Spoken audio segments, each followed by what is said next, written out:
Dear Christopher, here is your friend Thomas the Tank Engine. He wanted to come out of his station yard and see the world. These stories tell you how he did it. I hope you will like them because you helped me to make them. Your loving Daddy.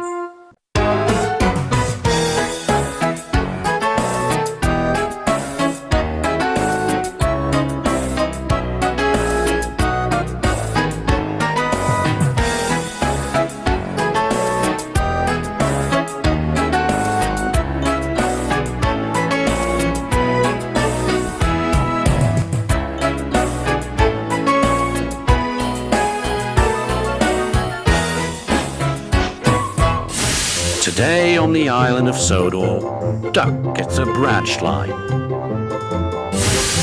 Next, Douglas saves an engine from scrap. But first, he is Duck, the Great Western Engine.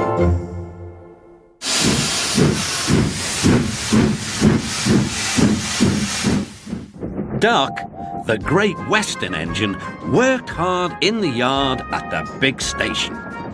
Sometimes he pulled coaches. Sometimes he pushed trucks. But whatever the work, Duck got the job done without fuss. One day, Duck was resting in the shed when the Fat Controller arrived. "Your work in the yard has been good. Would you like to have a branch line for your own?" "Oh, yes, please, sir," replied Duck. So Duck took charge of his new branch line. The responsibility delighted him. The line runs along the coast by sandy beaches till it meets a port where big ships come in. Duck enjoyed exploring every curve and corner of the line. Sea breezes swirled his smoke high into the air and his green paint glistened in the sunlight. "This is just like being on holiday," he puffed. "Well, you know what they say," laughed his driver. "A change is as good as a rest." Soon Duck was busier than ever.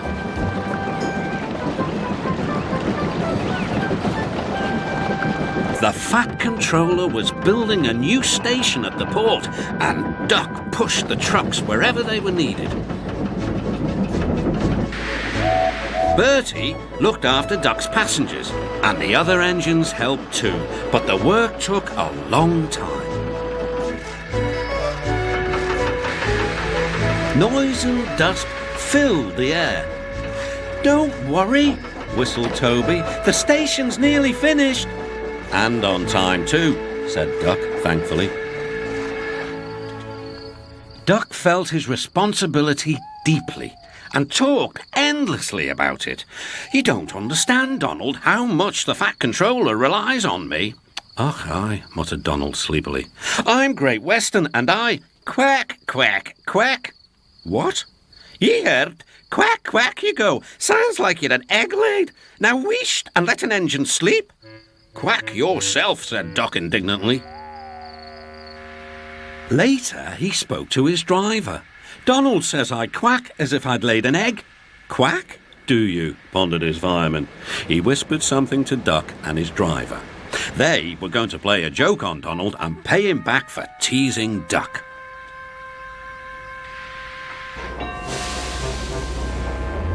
The engines were busy for the rest of the day and nothing more was said. Not even a quack.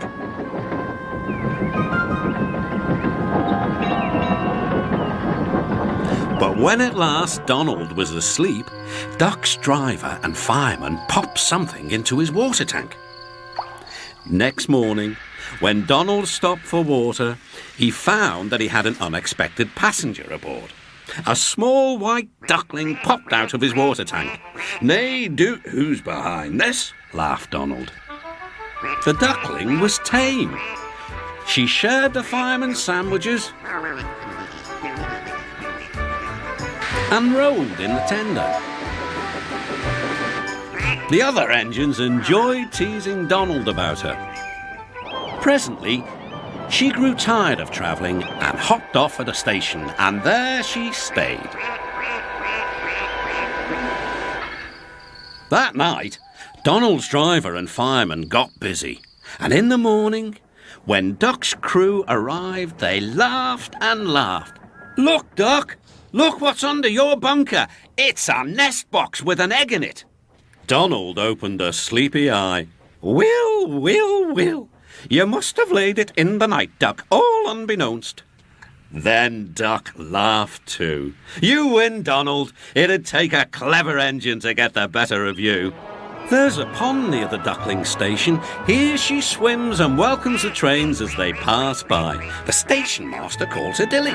To everyone else, she is always Donald's duck.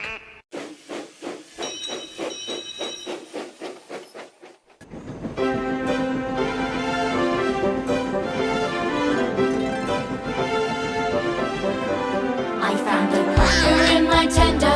She was very, very tame. She quacked all night and through the day. She was driving me insane. My driver and my fireman tried everything they know to shoo the quacker away from me, but she did not want to go. The quacker clearly loves me, was impossible to nab. So now we have befriended her, she rides inside my cab. She quacks in stations big and small, she quacks at people too. Now everyone calls her Donald's duck, but you call her a quackaroo. She makes me so happy with her little ways. So happy, it's true. Now everyone calls her Donald's duck, but I call her a quackaroo.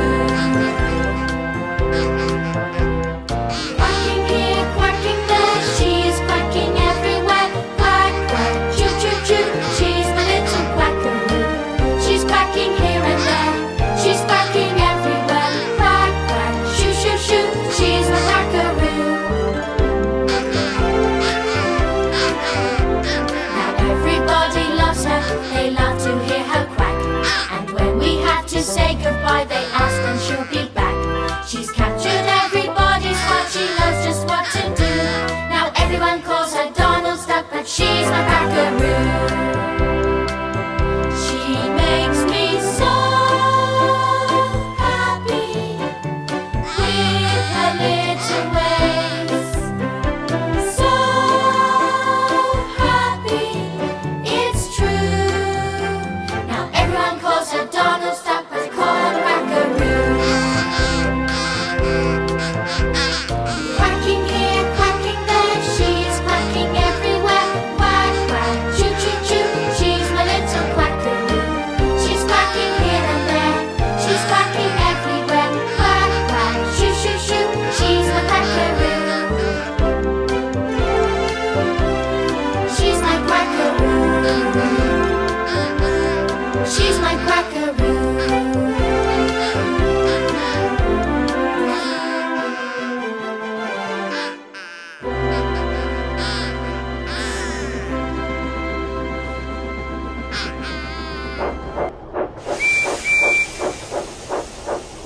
One day, Edward was talking to Trevor when Douglas steamed by. He was pulling a train of heavy coal trucks.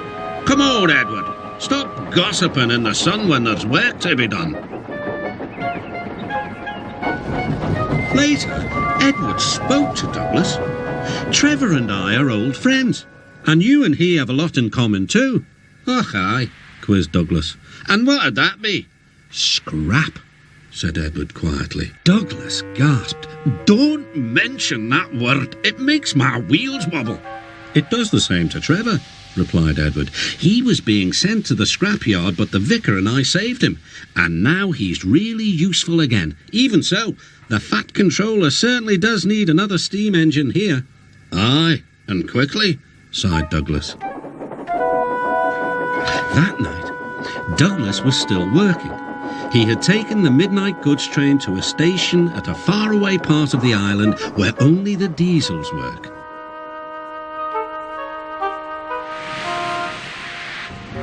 He was just shunting, ready for his return journey, when... "That sounds like a steam engine," he thought. The hiss came again. "Who's there?" asked Douglas. A whisper came. "Are you a Fat Controller's engine?" "Aye, and Prudy," Thank goodness. I'm Oliver, and I'm with my brake van towed. We've run out of coal and have no more steam. But what are you doing? Escaping? From what? Scrap? Douglas shivered. Then he remembered Edward's story about saving Trevor. "I'll be glad to help you," he said. "It'll have to look as if you're ready for scrap, and I'm taking you away." The drivers and firemen agreed to help too. Everyone worked fast. "No time to turn around," panted Douglas. "I'll run tender first. Come on."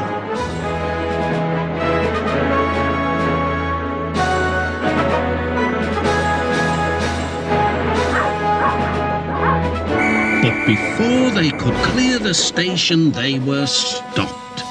"Aha!" exclaimed the foreman. "A Great Western engine and a brake van too. You can't take these." "Ah, but they're all for us," said Douglas's driver. "See for yourself." The foreman looked all over Oliver. "Seems in order. Right, away, guard."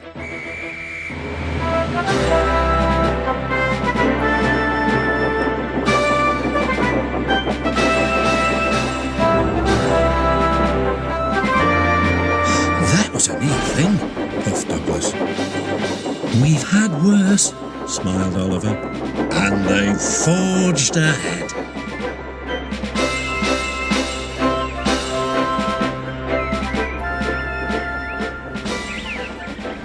It was daylight when their journey ended. "We're home," cried Douglas. "Shh," said his driver. "There are the works. We'll find a place for Oliver." Oliver said goodbye and thank you, and Douglas puffed away. The next day, Douglas told the other engines all about Oliver. "The Fat Controller will have to know," said James. Douglas should tell him at once, added Gordon. "Well, here he is," said a voice. "Now, what's this all about?" "Beg pardon, sir, but we do need another engine." "Yes, sir," ventured Gordon. "A steam engine, sir." "I'm afraid that unless one is saved from scrap, there's little hope." "But, sir," burst out Douglas, "one has." "Yes, indeed, and thanks to you, Douglas, he is now at our works. Oliver is just what we need for Duck's branch line." Everyone cheered. Now Oliver and Toad are mended and painted in full Great Western colours. Duck and Oliver are happy on their branch line. The others laughed at first and called it the Little Western. Duck and Oliver were delighted, and so the Little Western it will always be.